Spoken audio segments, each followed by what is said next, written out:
I had a great childhood. I didn't really realize, how great it was, growing up.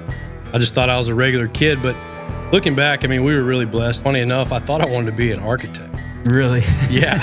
I don't know where that came from. had a little interest in it. And anyway, found my way back to the ag building pretty quick. This still is tough. Anybody who's going to own a business or be an entrepreneur, you're going to have some bad days. Like, you're going to end up, sitting on the end of your bed with your eyes in your hands. It's going to be tough. And, you get somebody that can ride that through with you. And I think that's kind of what he was getting at, He didn't use those words, but, he made it clear that was an important deal. Welcome back to the Wealthy Cowboy Show, and today got another good one for you. And it's an old rodeo buddy of mine. We grew up high school rodeoing together, went to Tarleton together. So it's fun to get a mix sometimes of old rodeo buddies, and then I also like interviewing people I don't know anything about. But we got Heston McBride on today. Yeah, glad to be here, buddy. Good to see you again. Yes, sir. Yeah, this is cool. If you would, y'all have a couple cool points to touch on, I think, that we'll talk about. And you got the ranching and the horses. Your whole family just runs so deep in the hill country, that background, and then also having an ag-based business and being a business owner. So if you would just start kind of wherever you want to start in your background of your family history and your ranching history. Okay. Yeah, I don't know how far back to go, but, like you said, we've been farming and ranching forever, mostly ranching. My granddad, I guess I'll start back from there. He was really big in the show calf deal. You get back around 50s and 60s, and he made a living ranching and raising cattle, and sold a bunch of show calves. So my dad and his brothers and sister did that, and so kind of grew up in that thing and rode around with granddad a lot. And my dad just cowboyed. That's how he made a living. And so I grew up really kind of on a horse, pretty much. Right there at Burnett? Right there in Burnett, yeah. Grew up in Burnett, right kind of in, I call it the heart of the hill country. Mm-hmm. And did that for a long time. Had a great childhood. I didn't really realize, how great it was, growing up. I just thought I was a regular kid. But looking back, we were really blessed to get to do that. And I got to go see some really cool country. There's some pretty big ranches around there. They've gotten chopped up now, but, got to, so my mom was a CPA. She was a public accountant, and dad cowboyed for a living. And I went with him. I just stayed with him all the time. And from the time I was probably 4 years old, I had this little half Welsh, half quarter pony. And we'd load up, and he'd kind of send me over to the side, and we'd go gather these big pastures. So I don't know. I really enjoyed it. And then, he trained some horses at the house, and had some, not to name drop, but we had some cool guys that came by. There's a guy named Dennis Gates who used to team rope, and he was friends with my dad. And he got Speedy Williams hooked up. And where we were living at, he had a covered arena, and it actually was almost the exact dimensions of the Thomas and Mack. And so Speedy and Rich would come kind of before that deal to prep. And I got to hang out with them and meet some cool people through the horse industry. And just, it's hard not to fall in love with horses. Mm-hmm. So, you know how it is. And so just did that. And then, I don't know where to go from here with the story, but we had kind of an accident. I had, there was a storm that came through, and we had lightning hit a tree, and it killed 5 or maybe 6 horses that we had. Finished horses. I had just started kind of calf roping. I was probably 9. I can't remember exactly, somewhere in there. And man, that put a damper on things, no horse insurance, no nothing. So lesson learned, get horse insurance. That's helpful. They probably weren't worth quite as much back then. They're worth a lot to the person that owns them, but they probably at least weren't like $50,000 horses. That would be a bad hiccup, like in today's world, a finished horse and something, or a nice ranch horse even. No, exactly. But it did. So, it put a damper on everything. And then sports kind of took over at that point. I was kind of getting up into middle school and wanting to play baseball. And so I did that for a while. And that kind of took over my life for a while from there moving forward. And that's actually kind of how I ended up at Tarleton. had a little bit of, I would probably average, but I worked pretty hard at baseball. And so got a little offer and ended up going to Tarleton to play baseball. And it didn't last very long. Once you get to that, I had a little success playing, select ball, travel ball in high school, but, college level is a different deal. So I figured out pretty quick that wasn't going to be a long-term thing. So that lasted a couple years, and then kind of went back, I guess, to my roots a little bit and started bumping into you a little bit. I started rodeoing, I think year 2 or 3. My younger brother had started going to Weatherford, and so we started team roping and rodeoing a little bit, and ended up over at Sid's and worked with Wade a little bit, and kind of got back into the horse deal and cowboying. And, I actually ended up majoring in a animal science degree there at Tarleton. So I actually started there. Funny enough, I thought I wanted to be an architect. Really? Yeah. I don't know where that came from. I had a little interest in it. And anyway, found my way back to the ag building pretty quick. Yeah. Yeah. Yeah. So, that's, I didn't go that far off, but I went for pre-vet, and I was like, that sounds like an awesome job. It pays good. You're around animals and, those kind of people all day. And then I had my first chemistry class, and I was like, I'm out on the vet deal. Because if you're doing that, you have to take chemistry like every semester. And I'm like, I'm not doing that. Yeah. No, I know. That was me. It just, I don't want to say anything bad about it, but it wasn't a fit for me. Mm-hmm. Yeah. So the ag deal has always been, and I don't know, I kind of got away from it after that whole thing happened with the horses. And anyway, it gets in your blood, and kind of worked my way back to it. And, I guess just subconsciously, I knew I wanted to raise a family and be an ag, no matter what. I mean, whether I did want to build a business around it, I'd always kind of liked the idea of owning a business and being entrepreneurial and doing all that. But at the end of the day, if I was in ag or ranching, I was happy. As a matter of fact, so I guess we'll just keep going. I graduated from Tarleton, and actually through Wade, linked up with some people over in East Texas. I call it East Texas. It was east of 35. Yeah. You were on 45, basically, right? I was right on 45. And little town called Streetman. Nobody knows where that is. And talk about a stark contrast. I mean, I left Stephenville, and just pulling into Streetman, it was interesting. The sign says like 250 people. I think they overshot it by like 200. There's like nobody there. They had a gas station on the interstate and a post office. But, man, it was a cool setup. So I hired on with this guy named Todd Donahue, and he was a cool guy. He's got a whole cool story in itself. He owns a construction company, and he's based out of the Virgin Islands. And this guy can do anything, but he was very business-minded. But anyway, he wanted to get into the horse deal. And so they had a pretty nice facility. It was older, but, covered arena, round pen, lots of nice stalls and turnouts, and it was cool, and it was mine. I mean, he set me up with a good salary and gave me lots of opportunities and bought some good horses. I had some pretty good stock to start with. And what was he wanting to do, like a certain event or a certain type of horse or anything, or no, just he didn't own some? He didn't have anything in particular, really, not that I know of. The way he told me, he just wanted to get involved in it and get started. And so he kind of turned it over to me, and he didn't have any background in it. And I had been ranching, but I didn't have any, history as far as being, a guy who built a program. So did you help your dad when you were a kid? I mean, I know your dad started a lot of horses. Were you helping him a lot? Did you learn a lot from him before that? Oh, absolutely. Yeah. I mean, I spent my whole childhood riding horses. I mean, I don't know how many we started. I need to go back and look, but it was a lot. I mean, every summer, I bet we did. Well, we got linked up with Gene Lauda out of Fort Stockton, and he'd send us 10 to 20 every year, just him. And then we had our own.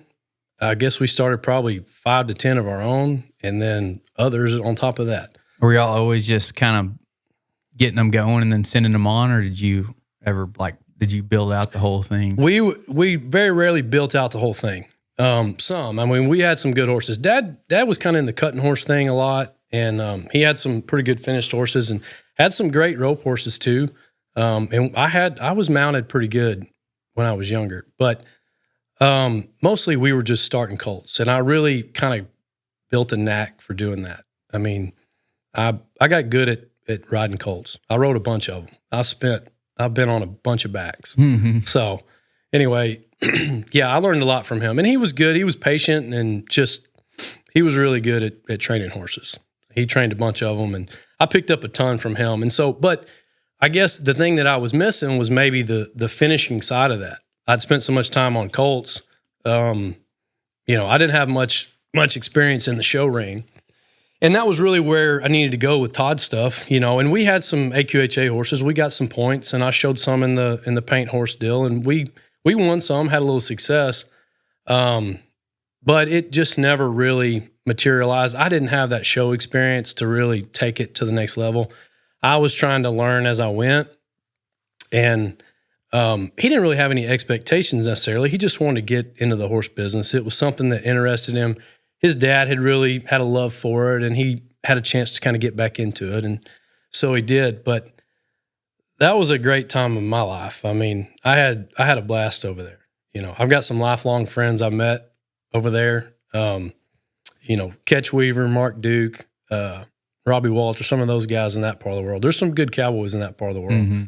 And it was just a blast. I was living the dream. I mean, I had a bunch of horses. I had probably 10 or 12 of his, 3 or 4 of mine. And then he let me have a couple more outside horses. Rode some for Larry. Mm-hmm. That was good. I had a bunch of outside horses come through. And, I was day working on top of that. So I felt real smart. I was double dipping. I was getting paid to train horses and then day working. And never another poor day, huh? DX Trailer Sales is based out of Lubbock, Texas, and it is definitely not just a trailer dealership. If you are involved in the Western way of life, and if you're listening to this show, you probably are, then they have something you need. From trailers for a day working cowboy to a full-time cattle hauler to hay trailers for a farmer or rancher to arena drags, rope and chutes, and feeders for the rodeo cowboy or cowgirl. They also deal in every kind of hay any of your animals could ever need.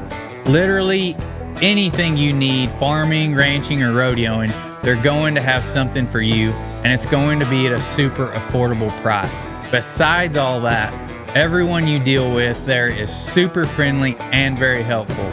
So check out DX Trailer Sales on Facebook or dxtrailers.com and tell them you came from the Wealthy Cowboy Show.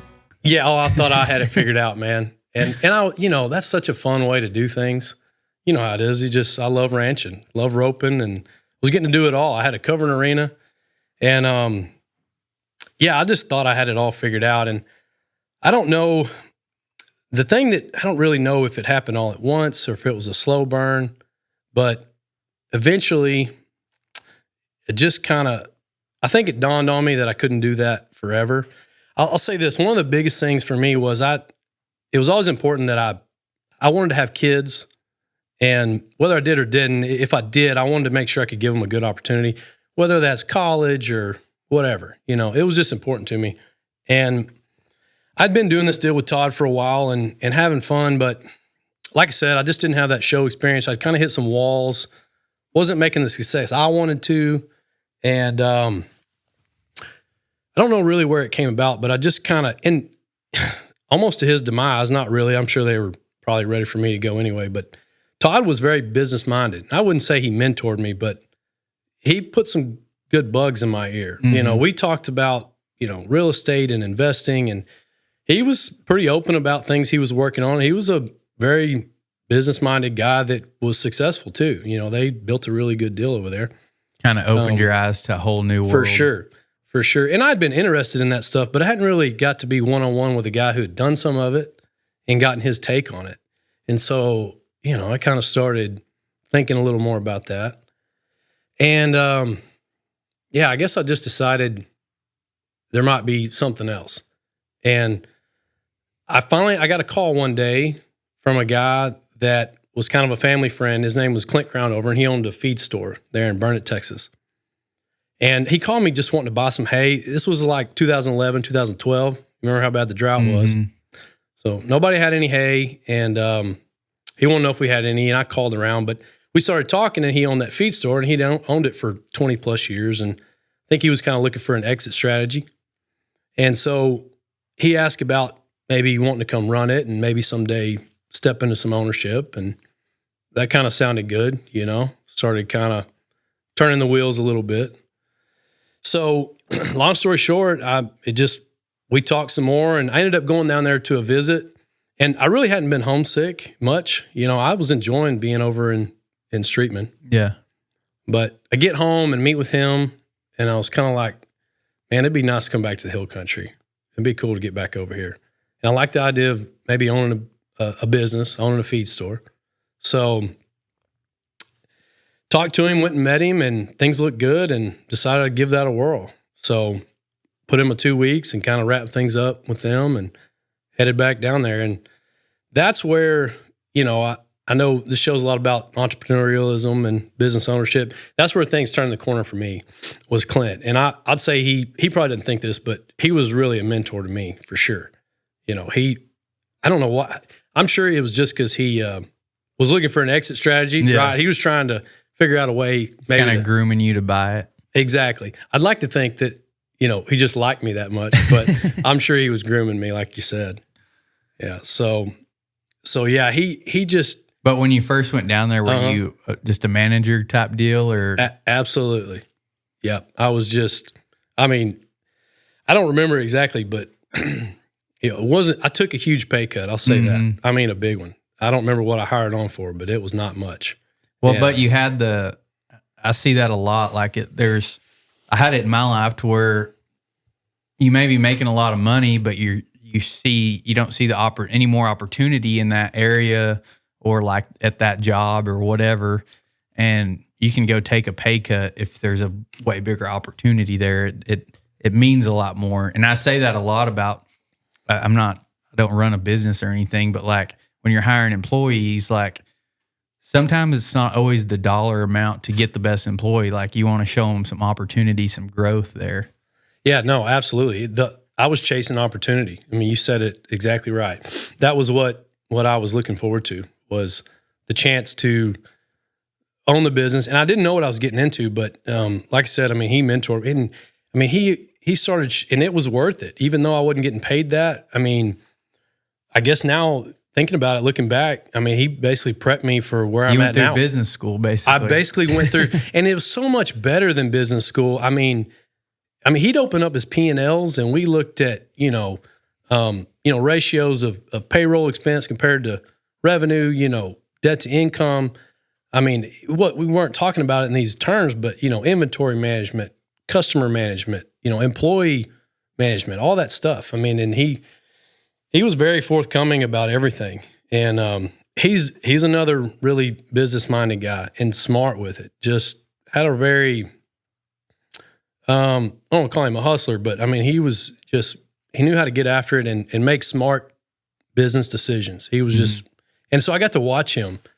And that's so much better than business school when you're right there firsthand. And because you can read about it and hear about it, but there's nothing like jumping in and doing it. Yeah. When you're hands-on, it's a totally different deal. And I just picked up a lot from him. So that really kind of prepped me for the next stage, which didn't happen. Was that a big shock for you though, before we move on? Like, was that a big shock going from you're cowboying, you're having fun, and then you're going in, you're not getting to ride a horse a whole lot. I imagine you're having to go to town and work all day.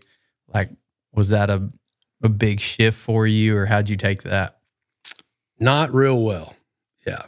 It was tough. Had to sell some horses. Wasn't getting to ride at all. And then it was tough because I was getting calls to ride outside horses, and I was having to tell them no. And I love that part of it. So yeah, that was tough. But, I kind of kept the bigger picture in mind and just had to kind of put that stuff aside and put my head down and grind. And looking back, it was worth it, but it was tough on me for sure. Yeah, that's how I started thinking about it. I was like, man, if I was the same boat, right? Just day working, I'd ride some outside horses, just haul cattle, whatever it took to make some money. And then I was like, and it wasn't a job really. It was just, like you said, it's just having fun every day and just living the cowboy life, And then I was like, but you see these old guys and you get to where you can't do it anymore. And then it's a struggle and all this stuff, and you're still trying to go and do things that you can't. And I'm like, if I just work on something for 5 or 10 years, if I work on the right thing, I can set myself up to do that for the rest of my life. And luckily I've been able to kind of do both. It definitely, like you said, takes away from the horses and the day working and the cowboy stuff a little bit, but I still get to do it some, so I still get a little bit of a fix on it. But if you look at it long term, you're setting yourself up for the future. And most people live out their life and not think about the future until it's already like way down the road and kind of too late. Yeah, absolutely. Yeah. No, and so kind of like you said, my thought process was I'm going to try to get back to this ranching thing as quick as I can. But I had just what you're talking about, same thought. I was like, man, I can't make the finances work, and I'm going to be so broke down, physically by the time I get to where I want to be.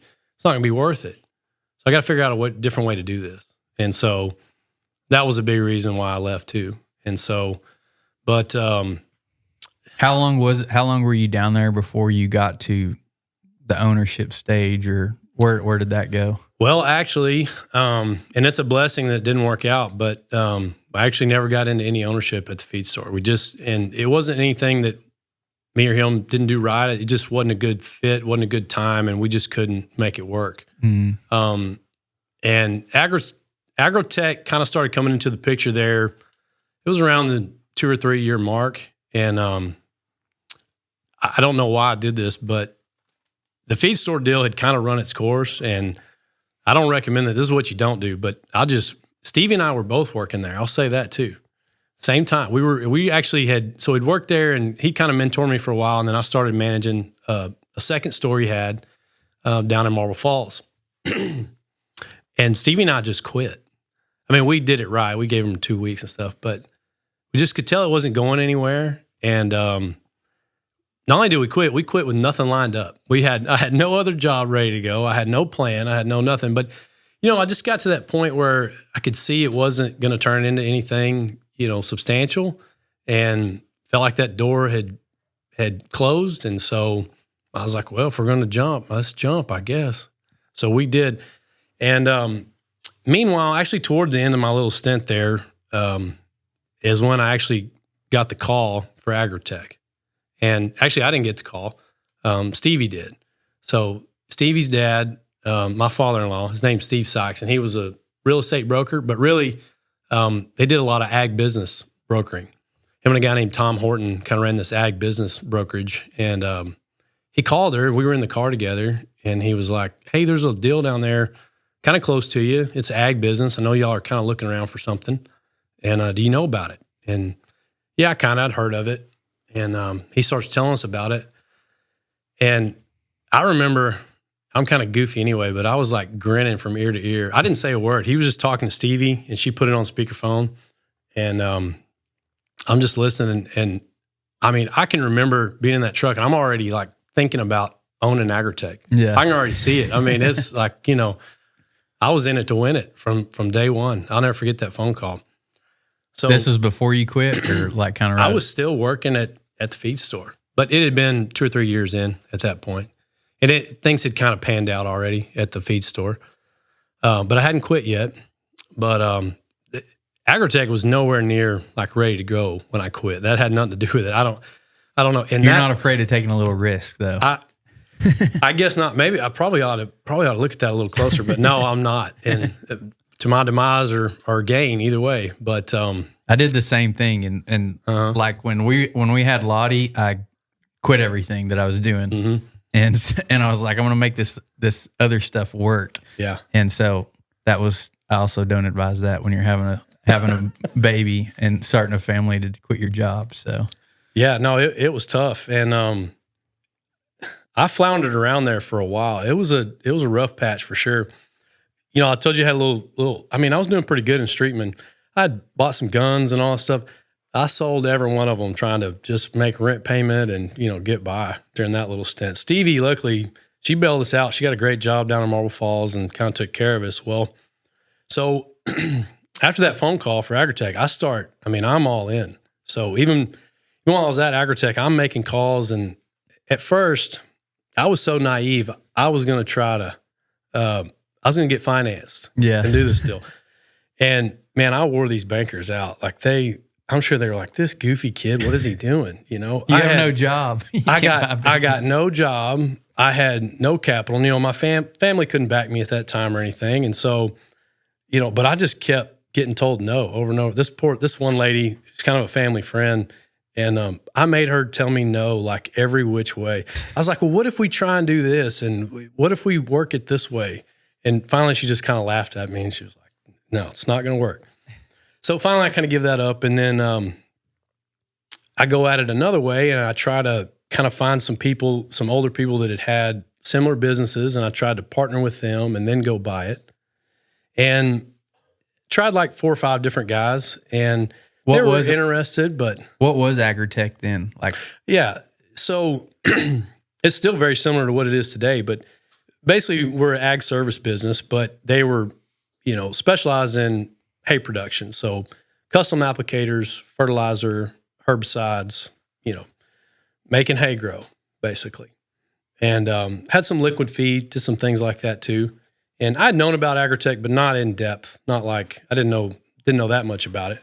But yeah, so start working toward trying to get that thing bought, and it just hit some walls. And finally, I basically kind of gave up on it. Didn't have a real job. I'm riding outside. I'm at my parents' place trying to make it work, and I'm borrowing money and trying to get by. It was tough. And finally, I get a call from Stevie's brother. Clayton Sykes was his name. And he's like, hey, you still thinking about that Agrotech deal? And I wanted to be like, yeah, absolutely, every day. But a little time had gone by, and I was pretty frustrated, kind of put out a little bit. Hadn't had nothing to gain. And he said, well, I got something kind of working on. Might be something here. We'll see. And so I'm back in now. And so... Get you pumped back up. Oh man, I was excited again for sure. And so that was such an emotional roller coaster from the time I got that call to when I actually stepped in the door at Agrotech. I mean, there was a lot that happened between then and when we finally got to where we're at now. But long story short, Clayton was kind of in the oil and gas industry. He had another partner named Chad Ray, who same thing. And Chad was kind of a finance guy, you know, had ties to the banking industry, you know, presidents of banks, things like that. And he was a CFO himself. So I got to give them credit. They really put the deal together. I mean, 100%. And I got to say, they came up with a deal that was really smart when we bought this thing. And basically they worked up kind of a matrix where Stevie and I would back into some ownership. That was the whole plan originally. And that's how it worked out. And so the genius part behind it was that if we did good, you know, we gained some ownership. So we had some silent partners and some active partners, and the quicker they got paid back, you know, the better we did. And so that's really the magic to the whole deal. And that's kind of how I got to where I'm at today. I got to give them a lot of credit for putting that deal together. Diamond L Pro Rodeo is dedicated to producing high-quality PRCA rodeos. These guys are super passionate about producing rodeos, from having the best stock to providing the best specialty acts and announcers. Since starting, they've been able to bring PRCA rodeos to several small towns that have never had one before, and the people have loved it. And like most of the businesses on here, it's ran by great people, the Loves. They also own Live Oak Auction Company in Goldthwaite, Texas. But Chase has a passion for rodeo and ranching that has always driven him. So if you're looking to put on a PRCA rodeo in your town, contact Diamond L Pro Rodeo on Facebook or contact Chase directly at 325-451-0029. You can also find him on Snapchat and Instagram. Yeah.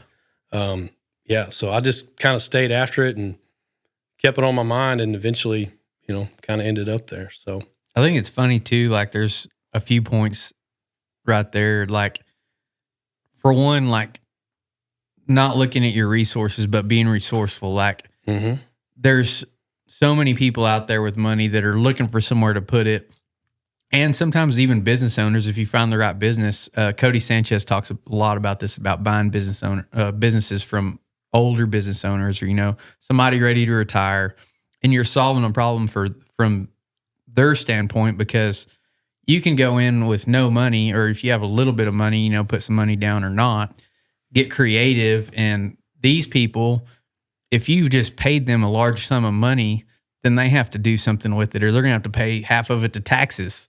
So you can go in and pay for the business with profits over the years, and they're just cash flowing, basically not doing anything. So there's lots of cool ways to buy businesses and establish businesses. Like, you already knew kind of some numbers that you could go off of, like what it makes a year, what you can spend. If you can make it grow, you can improve this area. So it's a lot easier than starting from scratch. And then another cool deal is what I've found, and it sounds like it was similar in this, is like when you stop trying so hard to make something work, like it just falls in your lap. I think it's crazy. It's happened to me so many times. It's like you're just on the phone, constantly thinking about it, constantly pushing towards it. And then like when you're finally like, all right, I'm moving on to something else or whatever. And then it just comes back around to you. And then it's just easy. Mm-hmm. Yeah. I think it's a God thing, really. I mean, if you just let what's supposed to happen, I think it's way better. And that's the way it felt to me, the way that whole thing, panned out there. Just like you said, I was trying probably too hard, and finally took a step back and took a breath, and sort of was forced to, sometimes I have to be forced to do things. I can be a little bit over the top sometimes. I got to take a step back. And it's funny that the way that banks work, like, they don't want to loan you any money until you don't need it anymore. Yeah, that's exactly right, for sure. Yeah, but so I got there to Agrotech, and then it's just been a whirlwind ever since. I mean, yeah, and we got there right like April 1st, which is a terrible time to learn the business when it comes to. I mean, I need to know the percentage. I'm not sure, but it's a large percentage of our income is, March, April, May. A lot of it happened. And you're squeezing almost a whole year's worth of work into those 3 months. And I showed up right in the heat of it. Yeah. I mean, the phones were ringing off the hook. And, at the feed store, I'd learned a lot about herbicide and fertilizer and doing all that stuff, but not like this. I mean, we're taking soil analysis and giving recommendations, and, there's micronutrients involved, and just, it's a whole different level. And I was like, what are we doing? This is wild. And Linda Flurkey, her dad actually is the one that started that business, Paul Culp. And she said it's like drinking from a fire hose, and it was right. I mean, it's just like you're taking on a massive amount of information all at once. But it was exciting. I wasn't bored anymore. I went from like, what am I going to do today? Almost bored trying to figure out how to make $1 to just woof. And, but, got my feet on the ground and kind of got my head wrapped around it, and then just been building ever since. Did y'all have some employees that stayed there to lean on, or absolutely, or did the old owner stay there or something? That was a pretty critical part. Yeah, the old owner stayed there 2 years and helped kind of mentor, and he helped a lot. I mean, that was a big deal. So that was very helpful. And then I've got at least three employees that were there are still with me. And then, but we've grown. I mean, we've more than doubled our employees, and just the business in general has tripled, I think, since then. But yeah, we kept some original employees, and they were critical to. I mean, I've got some of the best guys. I mean, really, I'd go to war with these guys. Seriously, I mean, they're great. I think I've been listening to a lot of your shows, and a lot of guys talk about the people and the employees, and that's the key. That's been what's been my saving grace. Is just I got good people around me. Yeah, that can, make or break a business. I mean, depending on the business, but like, you got to have good employees, and it's such a struggle. Like, a lot of times I'll talk to people, and like their biggest struggle is employees, and then you talk to some people that are doing good, and they're like the biggest blessing is employees. So yeah, it's a tough deal, and like when you find somebody and like not let them go anywhere. Yeah, it just tells you that there's a lot of importance there. If some people are struggling with it and some are doing good, there's a lot that goes into that. So I think the people is the biggest deal. that's what really drew me to Agrotech, probably bigger than anything, was the people, the customers. I mean, that's what I really liked about it. So, we deal with business owners, landowners, ranchers. I mean, our clientele's it's kind of people you want to go hang out with all the time. Mm-hmm. And like I said before, I've been trying to work my way back into ranching anyway. And so that's, I think, what got me so excited about it in the first place was getting back around those kind of people that I grew up with. And it's fun getting to know them and help them, Were you already kind of familiar with that, all the people up there, like at Lampasas? It wasn't far from where you grew up, but... I mean, yeah, I had a little bit of insight there. I definitely knew some of the customers. That was a big plus. It helped me out a little bit. I didn't know very many of them, but these are guys that are easy to know. They'll talk to fence posts if they'll stand there long enough. But that was helpful. Knowing some people that were already there, for sure. What did that look like? Like, how did you grow it? What were you doing for like marketing and getting new customers?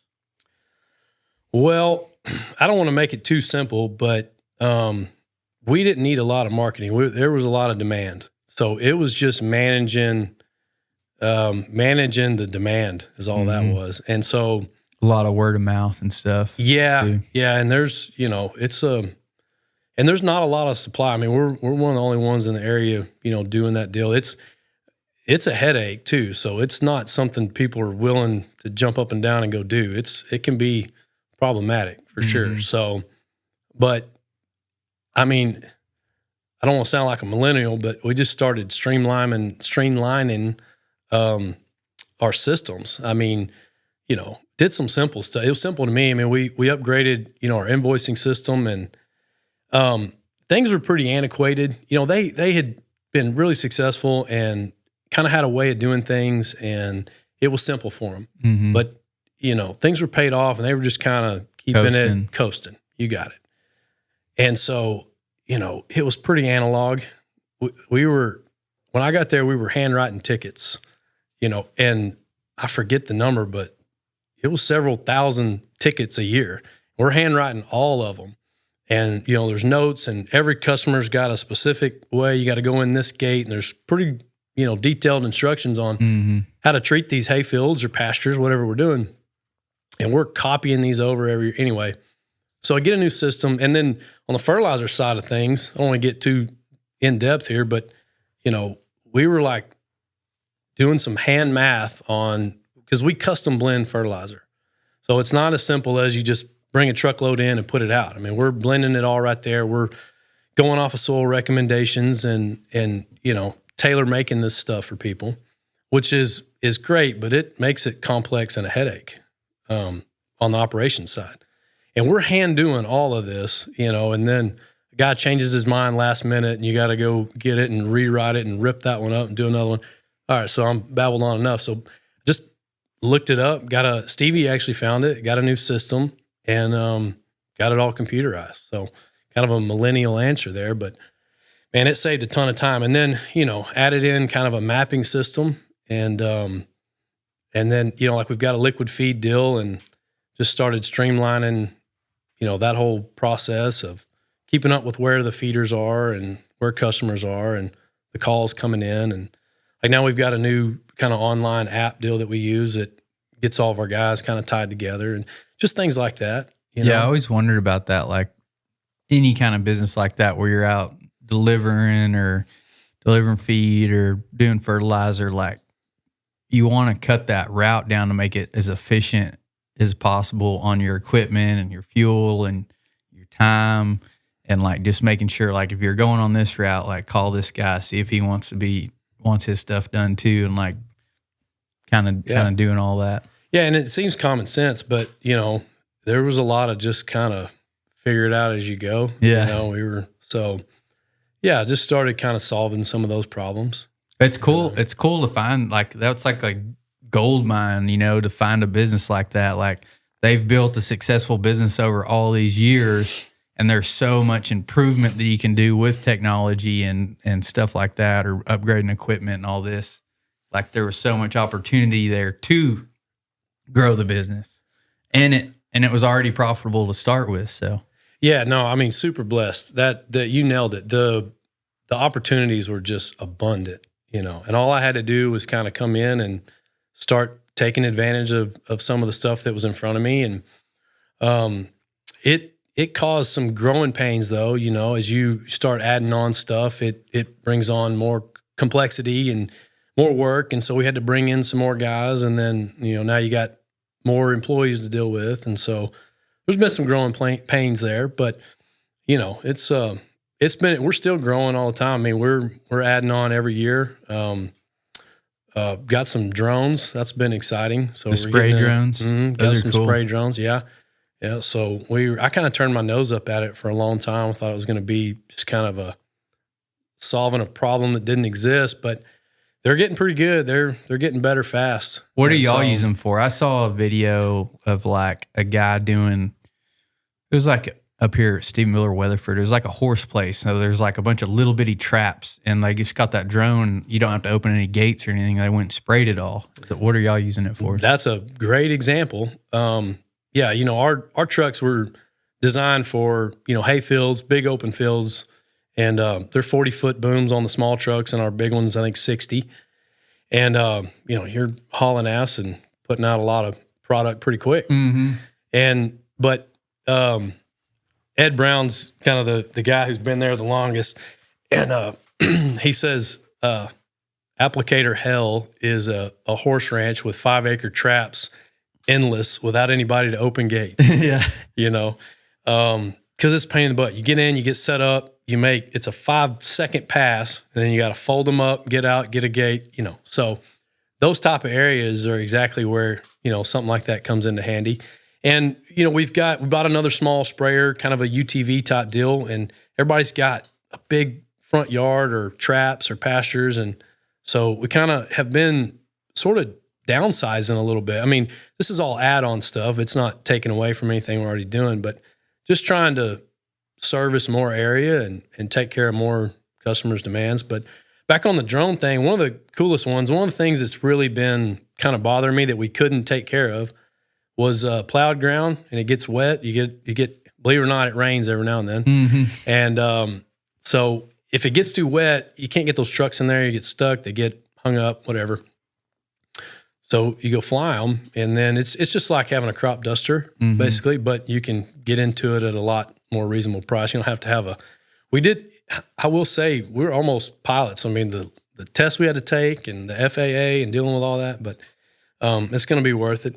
There's a lot of brush in our country, spraying mesquite, big patches of cactus, things like that. So good for spot spraying and stuff like that. That too, yeah, absolutely. So, how long will one of those fly? Well, all day. So the game is kind of just, you've got a series of batteries, and they only last so long. And then you've got a pretty small tank. It's about, 10 gallons, but it sprays a big area. It'll spray about 5 acres every time you set it up. And it does it fast. That's what kind of spurred us to go ahead and take this leap. They have gotten really fast. So anyway, but you can spray 100, 150 acres in a day if you get after it. 200 would be a long day for sure. But we're adding to it. They've got it now where you can run 2 drones at the same time. So we've only got 1 right now. But do they have it where you can kind of map what you've already done and all that on there? You may remember on episode 41 with Cody, Matt, and Taryn of 817 Horse Sales, they announced their new sale, Apex. These sales are going to be geared more towards the ranch, rope, and performance horses, and not just cutting horses.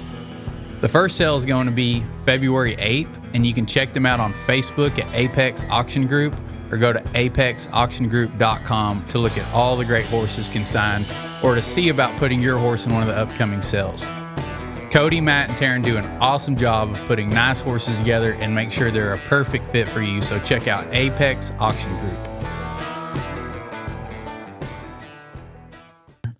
Yeah, absolutely. I mean, the GPS stuff, we've had it for a long time, on our spray trucks, and it's getting better all the time. Back on the spray trucks, I mean, they've got, the technology's come along so crazy. They've got automatic nozzles on our trucks now, and so GPS senses its overlap, and it just shuts off individual nozzles as you go by.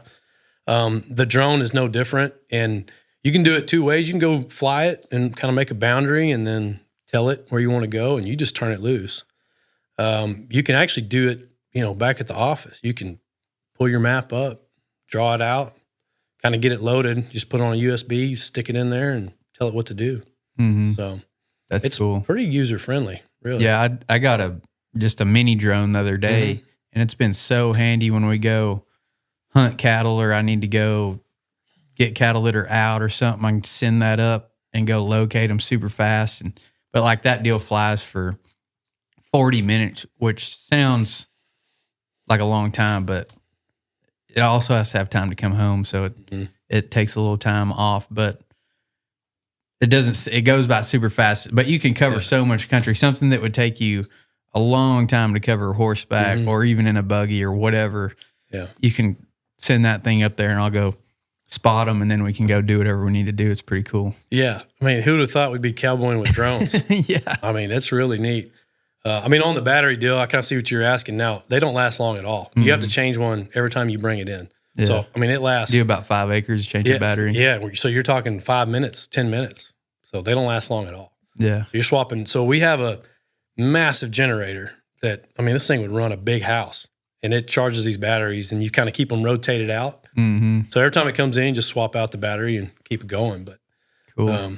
Yeah, this thing is massive. It wouldn't fit on this table. It's huge, but pretty neat. So yeah, we've been growing and just adding stuff to it, and it's been fun. I don't know. I never thought I'd be where I'm at. I just, I never envisioned I'd be running a business like that today. Looking back, I was a, punk kid asking, loan officers to go buy this multi-million-dollar business. No wonder they laughed at me, but, stuck with it and finally got there. But, you don't know what you don't know. You don't know what you don't know. That's where I started. Like, I was like, I got to start making more money somehow. Mm-hmm. And I started listening to podcasts and stuff. And one of the first things I learned about was real estate investing. And Grant Cardone was one of the first guys I saw. And I bought his little course. And, he wants you to go buy like a huge apartment complex. He's an apartment guy. Yeah. And he's like, don't start small, go raise capital and buy a big, good one, your first deal. It's guaranteed to work. Mm-hmm. And I'm like, that's what I need to do. So, with no money, no money. I'm like, I need to get an apartment complex. I'm going to be a real estate investor. And then I was like, I started deep diving more. And the more I started learning about investing and stuff, it's like most of these guys already had a pretty good active income before they started this whole investing deal. So I was like, I need to work on that. And that's kind of where I like to go with the show, is to show like how you can increase your active income and then you can start worrying about investing. But active income is usually the first problem that needs to be solved. Yeah. Deep dive into something and get some cash flow coming. Mm-hmm. And then, like you said, real estate's a place to park it. And it's a great vehicle. We've done a little bit. We've kind of dabbling in that. It's funny you say that. I remember sitting in a deer blind with Stevie, and I'd been on the Grant Cardone deal, and his deal was like, find the deal, and you can figure it out. And she's deer hunting, and I'm scrolling through trying to find apartment complexes, and I'm like, here, and I'm like, we're gonna do this. This is what, this is when I didn't have a job. Yeah. But you got a lot of time. And so I was soaking up, Gary V and Bigger Pockets and taking in all that stuff. And that's where it starts, though. Yeah, I think for most people, you get an interest in it and stay hooked. And I think that's something that like kind of hurts. Like if you do have that 9-to-5 job or whatever, like if you work all day, you are kind of exhausted. Like you want to come home and unwind or whatever, and not think about building something for yourself. Whereas us, we had the opportunity to be unemployed for a long period of time, and then you can learn a lot when you don't have anything else to do. You're sitting at home like, who can I call? Who has a business deal? Who has something to flip? How can I get some money today or get something going? And also progress on podcasts and books and courses and stuff like that. You got to have some type of time on your hands, which you still can do it. Like, 8 hours is not that much of the day. You're going to sleep for 8 more hours. So what are you doing the rest of the time? You have plenty of time to learn, but I understand that, people don't want to do it. So like if you go quit your job, you'll have plenty of time on your hands to get creative. No question about it. I can attest to that. But, back on your other point, that's true. 8 hours is not a lot, but there's a mental strain on you. Mm-hmm. And I think that was like my deal back at the feed store. I didn't have the mental capacity to work on anything. I was gassed, and so you got to have that energy to want to get on YouTube and start looking stuff up and reading some books and getting into some of that stuff. And so quitting, it was tough, but it did, I think it really between, back with Todd, he kind of put that bug in my ear, and then, got a lot from Clint, and then started kind of putting together and working on some of that stuff. And when I had my off time, and now I've kind of got a place to put all that knowledge and have tried to put it to work. I mean, it's working somewhat, probably could improve a little more, but we got it going in one direction or another. Yeah. I've got to tell you all about the trailer coating company. If you have a living quarters trailer, a show trailer, or a camper, they can coat the top of the trailer to not only seal it from leaks, but it also helps insulate it from the extreme weather. I know down here when we go somewhere in the summertime, it's super hard on the AC to try to keep up, especially if you're in and out of the trailer a lot, opening the door and all that.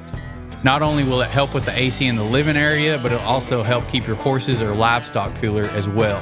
Up to 45 degrees cooler, they claim. That is crazy. And it doesn't matter where you're located, you can contact them and they can come directly to you. Check out the Trailer Coating Company on Facebook or go to thetrailercoatingco.com to see how they can help you. You can also call Jason Holder directly at 682-284-3938. So you've mentioned several mentors that seem like they've had a big impact on your life. Your dad with the horses and everything, kind of starting, and then your first guy going and riding horses for a business guy that kind of started the whole deal, and then working for the feed store. What's some of the best financial advice that you've got from them? I don't know about any in particular. I mean, just a whole slew of different things that I've picked up on.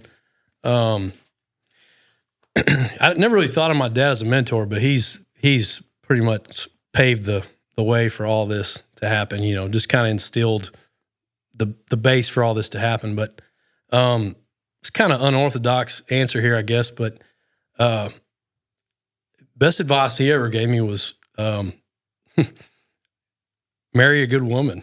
It's kind of weird, but just saying it was. If you think about it, I mean, it's one of the most important things you can do. And if you get a good partner, because as you know, I mean, this still is tough. Anybody who's going to own a business or be an entrepreneur, you're going to have some bad days. Like you're going to end up, sitting on the end of your bed with your eyes in your hands. It's going to be tough. And, you get somebody that can ride that through with you.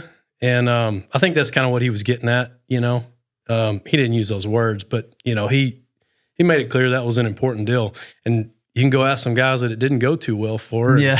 They'll tell you pretty quick it's an important deal. So, I don't know. That's kind of a weird answer, I guess, but that's what sticks out to me is and I'm, pretty blessed. I got a good one. So, Stevie's been right by my side. It's kind of weird. We've worked together from day one. I mean, we worked together there at Streamlining and then managed the feed store together. And now we're at Agrotech, right beside each other every day. So kind of an unusual deal. I don't know if I recommend that for everybody. Yeah. It can make dinner a little bit awkward if you had a hard day, you know what I mean? But no, it's been good. We've been blessed. So I'd say find a good life partner. Yeah. But yeah, that's super. I've heard a lot of people talk about that. Oh, really? Mm-hmm. Yeah. Because that is one of the biggest decisions that you can make, especially if you are going to have that high risk tolerance to go dive off into new ventures and be broke a lot of times and in debt and all this stuff. And that is another point, like you mentioned about working with her. We watched Landman last night, the new episode. I haven't seen it yet. And you can spoil it. Well, it's not like a super big spoiler, but Jerry Jones was on there. Oh. And he was given kind of like a little lecture, I guess, about working with his family and being close with his family. And that was like the most important thing to do for anybody to do. And he was telling this other guy that he loves the Dallas Cowboys, but he loved working with his family. And that's kind of how he he had so much success in business was working around his family and his kids. So Yeah. that's a super important part.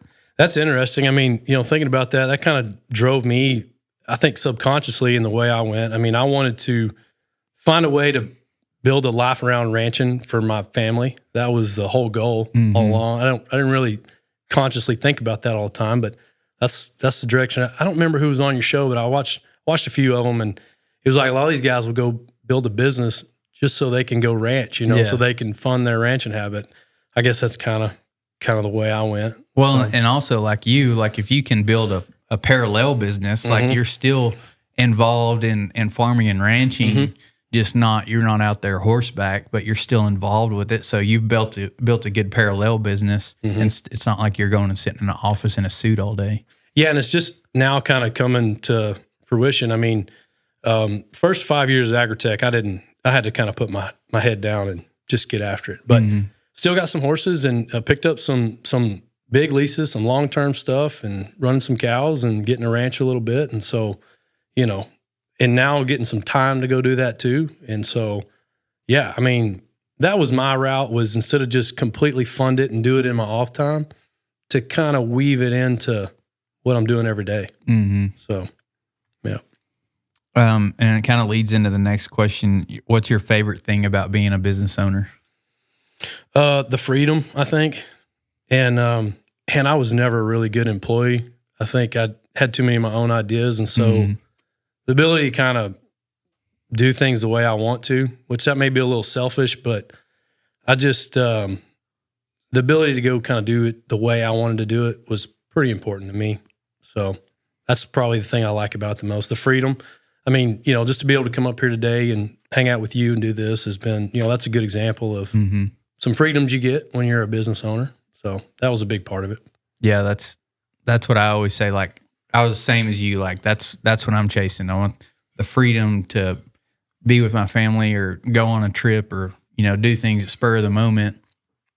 You also have the freedom to have a lot of losses and a lot of stress and things like that. But I think the perks, I mean, that's what I'm always chasing. Like, that's what money means to me, is freedom, not just chasing money just cause, but just like, I want the freedom to go ranch, to go spend time with family, to go do cool things. If you're in the livestock business, you probably use a hot shot, and it seems like they're always either broke or dead when you really need one. Hercules Ag has solved that problem. I got one of their hot shots when it first came out, and I still haven't even had to charge it, and it works every time flawlessly.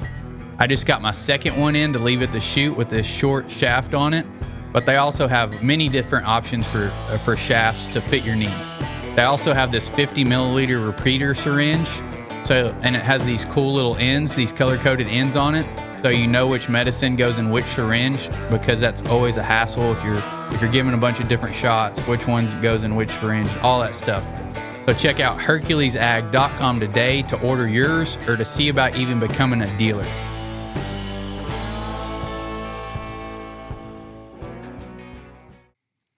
Yeah, I just want the money so we can go, so me and Stevie can go ride and bring the kids along and do all that. So it's just a tool. What would your advice be to someone getting started in business? That's tough, man. I don't know. I'd say get pretty tough. You got to be really determined. You're going to have to grit your teeth and work through it. I don't think I had the fortitude to start one from the ground up. It's painstaking. So I'd say grit your teeth and get ready. You're going to have some long days. And I don't have a great answer for that one. Some people are cut out for it and some aren't. And you'll find out pretty quick which one you are. How long was it when y'all got into Agrotech? How long was it before you were like, maybe this deal's going to work? Or did you think it the whole time? Like, was it a struggle, like super hard at first, or? It's in a good way. It's been a struggle to today. I mean, the whole time. Just different though. You grow. You get new problems, right? You kind of get one level figured out and solve that, and then a new set comes on. And I've got guys that I've started delegating, and they're handling some of the stuff I used to do. Well, now I got time for new, bigger problems. Yeah, which is good. I think that's the goal. I think that's what we're trying to do. But it's been hard work from day one. Now that first year, man, I lost weight. I'm telling you, it was bad that first year, but got thrown in at a pretty tough time. And I felt like I had a lot of weight on my shoulders. I really wanted it bad. And, had some family involved. My father-in-law helped set it up, and then brother-in-law kind of put the deal together. And so wanted to do good for them. So, yeah. But got through that first year, and it definitely smoothed out after that a whole lot. And it's getting easier every year, but we're trying to grow. I mean, I kind of push my chips to the center of the table pretty much every year. That it may be a downfall. I don't know, but I like the risk. I like betting on the business and my guys, and so we just keep building and growing and doing the deal. Yeah, I know. We went to an event, I think it was last year, when Richard Rawlings of Fast and Loud, Gas Monkey Garage was there. Yeah. And they were, talking for a while, and he was like, he kind of mentioned, like, you don't never see the build up, you just see after somebody's had success. But he was like, I think it was for like 5 years, he had built that Gas Monkey up, and he was trying to get it put on TV. He's like, I've got a good show here, and was like, struggling. And he was just the same deal, just scratching and clawing, anything he could get his hands on to make some money or borrow some money or whatever. And the guy asked him, he's like, did you ever think you were going to go under, you weren't going to make it? And he said, every Friday. Yeah. And then it all happened, and he got the show, and then it's turned into a huge brand and millions and millions of dollars and all that. Yeah. I mean, we've had some weeks where it's like, man, and the payroll deal is tough because, for me, I take it personally, and I kind of take it on my shoulders that, I'm responsible for these guys and their families, and it's important to me. So, if we have a slow week or a few weeks and, it gets tough, it's like, man, I got to figure something out. I got to pull a rabbit out of the hat here pretty quick or do something. So we haven't hit that in a while, but, we've always figured out a way. I don't know, but yeah, there's been get creative sometimes. You got to get creative, but there's been some touch and go days for sure. What's your favorite restaurant? Just in general? Mm-hmm. I guess easy one would just be Saltgrass. They got some frozen whiskey and Cokes that are pretty good. Follow that up, or start that out with a good filet, and that's a pretty good restaurant. Well, that's what we were talking about on the way up here. Is that we're going out for our anniversary tonight, and there you go. We'll go to some fancy place, but I was like, I miss going to Saltgrass. We got one in Waco, not that long ago, and it's pretty dang good. Yeah, congratulations. Yeah, yeah. Thank you. Really though, I like we cook at the house a lot, and sit on that back porch with the kids. That's kind of that's my favorite restaurant. Yeah, hanging out at the house. Oh yeah, that's way more fun, and you can get just as good a beef. Absolutely, there, just to get a steak. Definitely. Where can everybody find you? Find Agrotech, and I know you're kind of posting on social media, kind of trying to build that and social media marketing a little bit for Agrotech. Where can they find you, and where can they call Agrotech and all that type of stuff? Yeah, we've got a website. It's agrotech.texas.com, and then our Instagram is Agrotech Texas, and then I think my personal is just McBride Heston or something. And yeah, I've been trying to post on there a little more. Not doing too good. It gets hard, get caught up in the day to day, but yeah, we're trying to get on there a little bit and get in front of people. So yeah, look me up and give us a call. Yeah, and y'all are. Is it just Lampasas, or y'all have another location? We just have Lampasas right now. We've toyed with that quite a bit, maybe expanding out, doing a sub location, but we've just gotten more efficient at being mobile. We've got some hay operations, and we've got some pretty cool tractor trailers that we load stuff up on and move down the road pretty quick now. Same with the fertilizer stuff. So we cover like 100-mile radius. So we get out there, we go a long ways if the pay's right. You know? So, but yeah, right there in Lampasas. Mm-hmm. Yeah. Yeah, y'all holler at Heston, look up Agrotech. Got any questions, reach out to him. Pretty cool. Just went from ranching and horse training, cowboying, and built a business, and then is able to go back down and do more of that for fun. And it's a lot more fun once you're not starving to death while you're trying to do it. Absolutely, without question. But y'all check him out. As always, if you want to deep dive more, check out the Wealthy Cowboy Mastermind. You can message me on Facebook or Instagram, and we'll see y'all next time.